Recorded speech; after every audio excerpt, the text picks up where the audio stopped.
Teksti kirjutades mõtleme tihti, kas kokku või lahku või hoopis sidekriipsuga.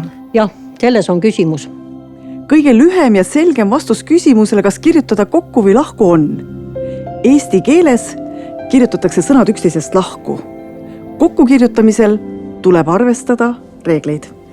Igaüks, kes on Eestis koolis käinud, tunneb Tammsaaret ja teab, et Vargamäe Andrese jaoks oli kõige tähtsam maa. Liitsõnas võib maa olla nii sõna alguses kui lõpus. Näiteks selline lause. Kui ma sõidan oma maakoju Saaremaale, õpin maateadust. Sõites läbi Harjumaa jõuan Läänemaale ja maakaarti vaatamatagi tean, et teisel pool merd on Muhumaa. Kõigepealt kohanimede õigekirja olulisematest reeglitest. Esiteks, liiki näitav sõna kirjutatakse nimest lahku. Näiteks Vabaduse väljak, Börsikäik, Merepuiestee, Pirita jõgi. Samas, kokku kirjutame siis, kui kohanime esimene sõna ei ole eraldi kohanimi. Näiteks Hirvepark, Metsakalmistu, Lasnamäe, Pelgurand ja Läänemeri.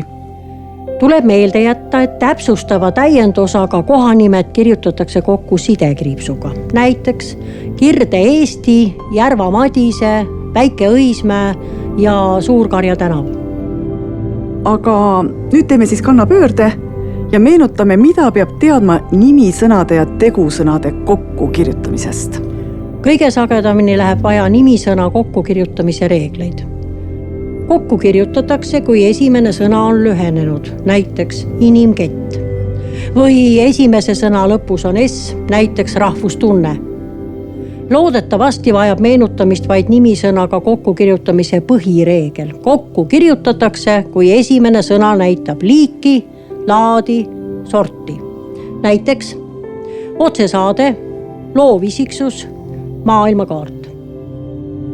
Tegusõnade jaoks on minul üks selline lihtne kodukootud reegel. Küsin 2 sõnaga, järelikult vastan ka 2 sõnaga. Seega, olime kaasa laulnud, küsin, mida teinud. On sisse astunud, küsin, mida teinud. Võrrelge, kaasa võetud õpik. Missugune õpik? Te näete, on lubatud mitu varianti, nii kokku kui lahku kirjutada. Kaasa võetud. Ja see teeb selle otsustamise natukene keerulisemaks. Nii et jääge selle lihtsa reegli juurde. Küsin 2 sõnaga, vastan 2 sõnaga. Kokku kirjutatakse liittegusõnad, näiteks kahekordistama, pealkirjastama, esietenduma ja helilindistama. Ja nüüd meelde tuletus omadussõnadest. Et kirjutada õigesti, nee ja line liitelisi sõnu tuleb järgida 3 reeglit.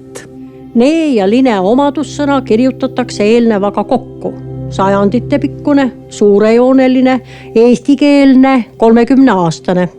Lahku kirjutatakse, kui nee või line liitelise omadussõna ees on täiend. See tähendab mitu sõna. Näiteks paljude sajandite pikkune, suurte linnade vaheline, Gustav Ernesaksa vääriline, Kristjan Raua nimeline. Me kirjutame sidekriipsu, kui nee või line omadussõna ees on nimi, näiteks Toompea lähedane, Tallinna suurune, Koidula nimeline või on täht, T-kujuline või lühendi puhul EV aegne, ETV sarnane. Seega, kui ma teksti kirjutades küsin, kas kokku või lahku? Vastan mina, nii kokku kui lahku, vastavalt reeglitele.